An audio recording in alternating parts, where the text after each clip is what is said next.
जय जय श्री राम।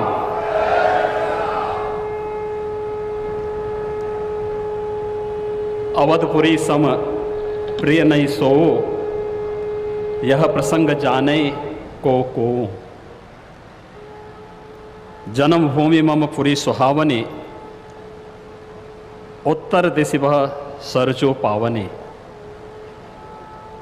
जिस अवधपुरी का एहसास कराने के लिए 5 शताब्दियों की इस बहुप्रतीक्षित तिथि को हम सबको 135 करोड़ भारतवासियों को और पूरी दुनिया के अंदर भारत के प्रति, भारत के सनातन धर्मावलंबियों के प्रति शुभेच्छा का भाव रखने वाले उन सभी नागरिकों और महानुभावों की इन भावनाओं को मूर्त रूप देने का श्रेय और यह अवसर जिस महापुरुष के कारण आज हम सबको प्राप्त हुआ है, भारत के यशस्वी प्रधानमंत्री आदरणीय नरेंद्र मोदी जी, उत्तर प्रदेश की माननीय राज्यपाल श्रीमती आनंदीबेन पटेल जी, हमारे विचार परिवार के प्रमुख राष्ट्रीय स्वयंसेवक संघ के सरसंघ चालक सरदेव डॉक्टर मोहन राव भागवत जी, श्री राम जन्मभूमि तीर्थ क्षेत्र न्यास के अध्यक्ष पूज्य महंत नृत्य गोपाल दास जी महाराज, देश के विभिन्न पंथ और संप्रदायों के आज के इस कार्यक्रम में उपस्थित पूज्य संतगण, आचार्यगण, धर्माचार्यगण, श्री राम जन्मभूमि तीर्थ क्षेत्र न्यास के सभी पदाधिकारीगण, विचार परिवार समेत देश और दुनिया के कोने कोने में इस पूरे कार्यक्रम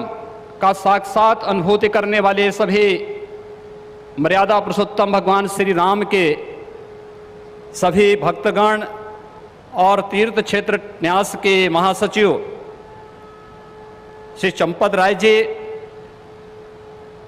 मैं आदरणीय प्रधानमंत्री जी का मर्यादा पुरुषोत्तम भगवान श्री राम की इस पावन धरा पर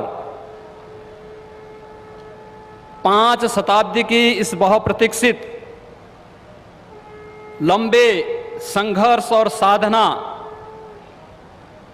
की सिद्धि की स्मृति के अवसर पर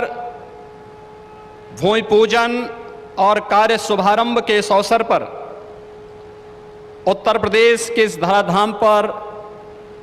7 पवित्र पुरियों में से एक अवधपुरी में हृदय से अभिनंदन करता हूं, स्वागत करता हूं।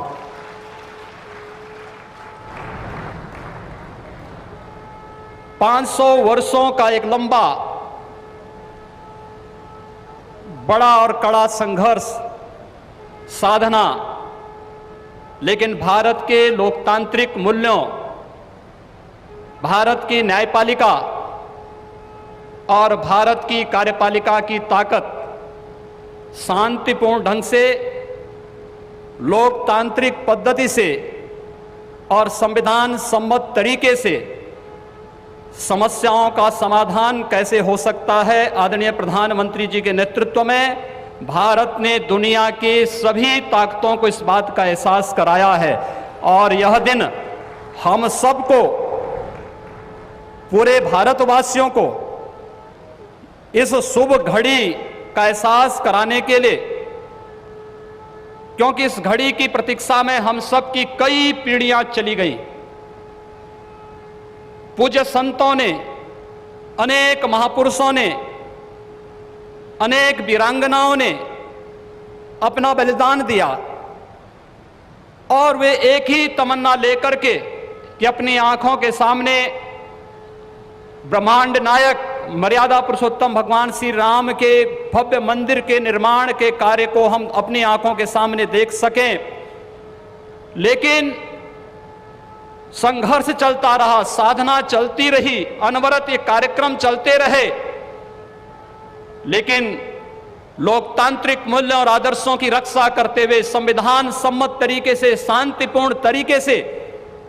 इसका समाधान का मार्ग निकल सकता है। आदरणीय प्रधानमंत्री जी की सूझबूझ और दूरदर्शिता के कारण आज पूरे भारतवासियों को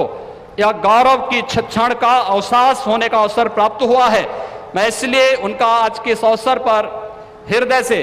अभिनंदन करता हूं, उनका हृदय से स्वागत करता हूं। भाइयों बहनों, हम सब गौरवान्वित हैं इस बात को लेकर के कि अवधपुरी के बारे में जो सपना हम सब ने देखा है, मुझे लगता है कि उस बात का एहसास 3 वर्ष पहले उत्तर प्रदेश के इस अवधपुरी में दीपोत्सव के कार्यक्रम के साथ आप सब ने भी महसूस किया होगा। दीपावली का अवसर अवधपुरी के साथ जुड़ सके, अयोध्या के साथ जुड़ सके और उस कार्यक्रम को उस रूप में जोड़ने के लिए जो कार्यक्रम प्रारंभ हुआ था, आज उस कार्यक्रम की सिद्धि के रूप में आदरणीय प्रधानमंत्री जी के कर कमलों से इस अवसर पर श्री राम जन्मभूमि के भव्य और दिव्य मंदिर के निर्माण कार्य के भूमि पूजन और कार्य शुभारंभ का यह पवित्र पल भी हम सबको देखने का अवसर प्राप्त हुआ है। यह कार्य श्री राम जन्मभूमि तीर्थ क्षेत्र न्यास मंदिर निर्माण का करेगा, लेकिन अवधपुरी को दुनिया के सबसे वैभवशाली और सबसे समृद्धशाली नगरी के रूप में भौतिक विकास की दिशा से सांस्कृतिक परंपरा को क्षुण्ण बनाए रखते हुए आगे बढ़ाने के संकल्प के लिए हम सब प्रतिबद्ध हैं। और ये प्रतिबद्धता तब भी आपने देखी होगी जब रामायण सर्किट के नाम पर आदरणीय प्रधानमंत्री जी ने देश के उस श्रद्धा को सम्मान देने का कार्य किया। स्वदेश दर्शन के नाम पर यहाँ के घाटों के सुंदरीकरण के कार्य को आगे बढ़ाने का कार्य हुआ और राम कथा के साथ साथ अन्य तमाम प्रकार की गतिविधियां यहाँ पर चलती हुई दिखाई दी। और आज उसकी एक महत्वपूर्ण कड़ी के रूप में हम बहुप्रतीक्षित स्थिति के अवसर पर आदरणीय प्रधानमंत्री जी का हृदय से अभिनंदन और स्वागत करते हैं। हम सब के लिए आज का यह दिन अत्यंत भावनात्मक दिन है। यह हमारे लिए उमंग और उत्साह का दिन भी है और हम सब के लिए इसलिए भी यह दिन अत्यंत महत्वपूर्ण है कि यहां पर आज हमारे विचार परिवार के प्रमुख राष्ट्रीय स्वयंसेवक संघ के आदरणीय सरसंघ चालक डॉक्टर मोहन राव भागवत जी की उपस्थिति भी आज हम सबको उनका सानिध्य भी प्राप्त हो रहा है। मैं उनका अवधपुरी की इस धरती पर हृदय से स्वागत करता हूं, अभिनंदन करता हूं। मैं इस अवसर पर अपने सभी उन पूज्य धर्माचार्यों, पूज्य संतों का भी हृदय से स्वागत और अभिनंदन करता हूं जो आज उत्तर प्रदेश की इस धरती पर इस संपूर्ण कार्यक्रम में साक्षी बन रहे हैं। मैं उन सभी पूज्य संतों और महानुभावों का भी हृदय से स्वागत और अभिनंदन करता हूं जिनकी प्रत्यक्ष अनुभूति हम लोग यहाँ पर कर तो रहे हैं, लेकिन वे प्रत्यक्ष रूप से यहाँ पर इस कार्यक्रम में सहभागी नहीं बन पा रहे हैं क्योंकि वैश्विक महामारी कोरोना के खिलाफ जो लड़ाई देश की चल रही है, उस लड़ाई में हम सब ने उस प्रोटोकॉल का पालन करने के लिए जो गाइडलाइन भारत सरकार ने जारी की है उसके तहत ही सीमित संख्या में अतिथियों का आमंत्रण हो सकता था और उसका पालन करते हुए भी हमें इस ऐतिहासिक तिथि को देश और दुनिया के सामने प्रस्तुत करना है। इस भाव के साथ मैं उन सभी महानुभावों का हृदय से स्वागत करता हूं। उन सबको किसी न किसी रूप में हम आने वाले कार्यक्रमों में सहभागी बनाने का आयोजन आने वाले समय में इन वर्षों में करेंगे कि उनकी उपस्थिति, प्रत्यक्ष अनुभूति अयोध्या में हो सके और उनकी प्रत्यक्ष अनुभूति के माध्यम से यह कार्यक्रम अवधपुरी को जो गौरव मिलना चाहिए, इस गौरव को हम आगे बढ़ा सकें। हम सब के लिए आज का दिन इसलिए भी महत्वपूर्ण है। यह कार्यक्रम केवल मंदिर निर्माण के कार्यक्रम का शुभारंभ ही नहीं, एक उस भारत को एक दुनिया के सामने प्रस्तुत करने का भी एक अवसर है, जिसे आज से 6 वर्ष पहले आदरणीय प्रधानमंत्री जी ने राम राज्य की उस अवधारणा को चरितार्थ करने के लिए आगे बढ़ाया था, जिसमें किसी के साथ न जाति के नाम पर, न क्षेत्र के नाम पर, न भाषा के नाम पर कोई भेदभाव नहीं, और सबका साथ सबके विकास की भावना को चरितार्थ करते हुए जिस कार्यक्रम को 6 वर्ष पहले आगे बढ़ाया था, भगवान राम का यह भव्य और दिव्य मंदिर भगवान राम की यश और कीर्ति के अनुरूप भारत की यश और कीर्ति को भी देश और दुनिया के अंदर इसी रूप में आगे बढ़ाने का कार्य करेगा। इस विश्वास के साथ मैं एक बार फिर से आज के इस अवसर पर आदरणीय प्रधानमंत्री जी का, राष्ट्रीय स्वयंसेवक संघ के सरसंघ चालक जी का, अपने सभी माननीय अतिथियों का, पूज्य धर्माचार्यों का, संत गणों का, सभी महानुभावों का उत्तर प्रदेश की इस धरती पर, अवधपुरी की इस धरती पर हृदय से अभिनंदन करता हूं, स्वागत करता हूं। जय जय श्री राम।